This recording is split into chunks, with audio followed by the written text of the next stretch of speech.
Pessoal, tudo bem? Sejam bem-vindos ao meu canal. Aqui o Fábio Baifos, professor. Então, espero que eu possa contribuir com os debates da sociedade. Eu, enquanto militante político, mas principalmente como profissional da educação que passa cada perrengue, um pouco por causa até do nosso público, claro, normal, nós somos pagos e somos preparados, ou não, para lidar com essas situações, mas também por causa da gestão do Estado, que é o nosso mantenedor. Na verdade, enquanto servidor público, nós discutimos sim como o Estado nos trata. Primeiro, gostaria de falar, principalmente eu enquanto professor de História, queria falar da questão do separatismo. O separatismo, para mim, é uma palhaçada hoje, visto das pessoas que estão envolvidas, que estão se utilizando até de alguns slogans bem marxistas, por exemplo. O caso da autodeterminação dos povos, eu diria-se o Deutsche, que é um dos líderes do movimento separatista do Sul, meu país, ele se utiliza de um termo bastante marxista. O Marx, por exemplo, ele era a favor, por exemplo, da autodeterminação dos povos. Pois bem, a questão é entender, por exemplo, como isso se aplicaria ao Rio Grande do Sul, visto que ele nasce com o Brasil, ele não é dominado pelo Brasil. Isso aí parece que se incutiu na cabeça de muitos gaúchos, que o Brasil domina. O Brasil venceu a guerra, o Império venceu a guerra lá contra os farrapos. Isso é um fato. Mas não quer dizer que o Brasil tenha dominado, no caso, o Rio Grande do Sul. O país dominado, sim, foi o Uruguai, que ainda recebia, então, o nome de província da Cisplatina, e que era fundamental para os anseios, primeiro portugueses, depois brasileiros, que queriam também ter acesso à saída do Rio da Prata. Ponto. Professor de História total. Mas o Rio Grande do Sul tem suas peculiaridades, assim como o Nordeste tem. Falei, por exemplo, que isso não é motivo para que nós queremos nos desmembrar. Parece que existe, pelo menos em algumas lideranças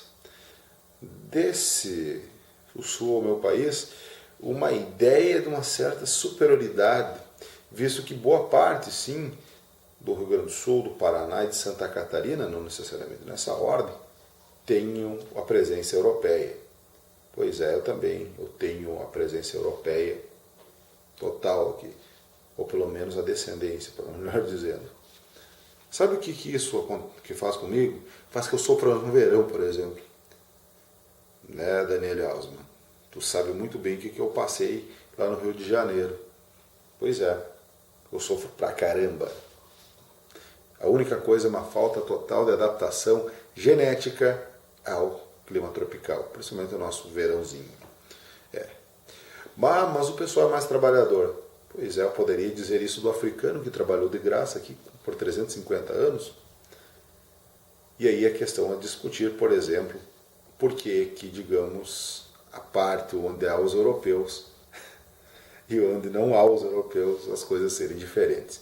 Mas isso poderia falar, por exemplo, que houve também um pouco de política pública nesse momento. Conversava isso com meu pai, inclusive.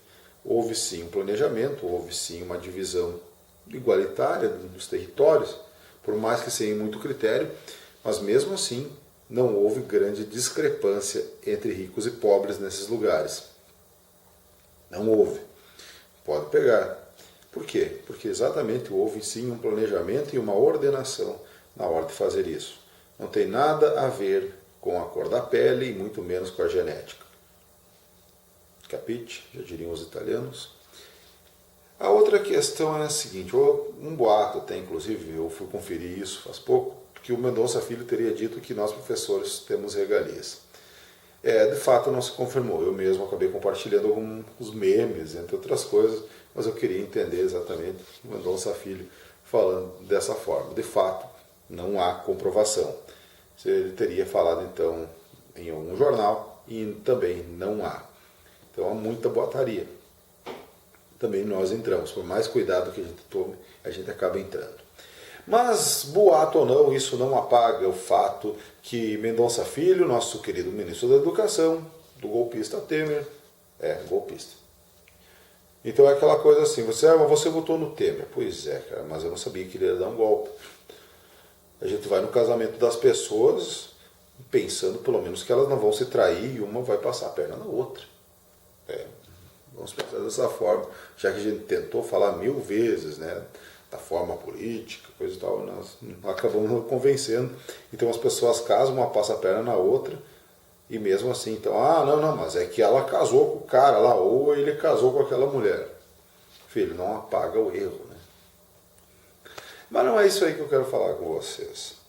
Ele dispensou grande parte de um debate acerca da educação, acerca do aprendizado, digamos, para atender anseios de algumas cabeças privilegiadas, só que não, como algumas pessoas que queriam menos Freire, e eu não me lembro o que era que eles queriam no lugar. Bom, a brincadeira virou meme na internet, menos Freire e mais Frota. Filho, tu trouxe o Alexandre Frota para discutir educação. Nossa, filho, o boato até pode existir em relação à tua declaração, se for tu extremamente infeliz. Mas tu traz o Frota, que eu quero saber em que o Frota é formado e quero saber onde o Frota deu aula. E assim o senhor está acabando com a educação. Na verdade, nós sabemos o que realmente o senhor quer, mas tudo bem, isso aí cabe à sociedade debater. O senhor está destruindo o que ainda resta de dignidade à escola pública. O senhor é o fato desmoralizador, o ser humano desmoralizador de todo profissional de educação, quando o senhor traz um Alexandre Frota para discutir, tendo nós grandes educadores e grandes pensadores sobre educação no Brasil. Não estou falando para trazer algum descendente do Freire, eu falo nesse sentido mais intelectual. Não, estou trazendo pessoas para discutir educação. E o senhor traz o Frota e vai seguir um plano de desesquerdização. Amigo, o senhor acredita que existe realmente uma doutrinação de esquerda? Grande Mendonça Filho. Eu vou pedir desculpa para o senhor, mas do jeito que está indo, nós conseguimos nem convencer que eles são humanos muitas vezes, dizendo, não, vocês são humanos, coisa e tal, a gente não consegue ensinar o básico. Tamanha nossa dificuldade de lidar com as novas demandas, e vocês acham que nós estamos doutrinando esse povo à esquerda, cara? Faça-me o favor, cara. Faça-me o favor. E outra, eu com 2 aulas por semana, mal e mal ensino o que significa história.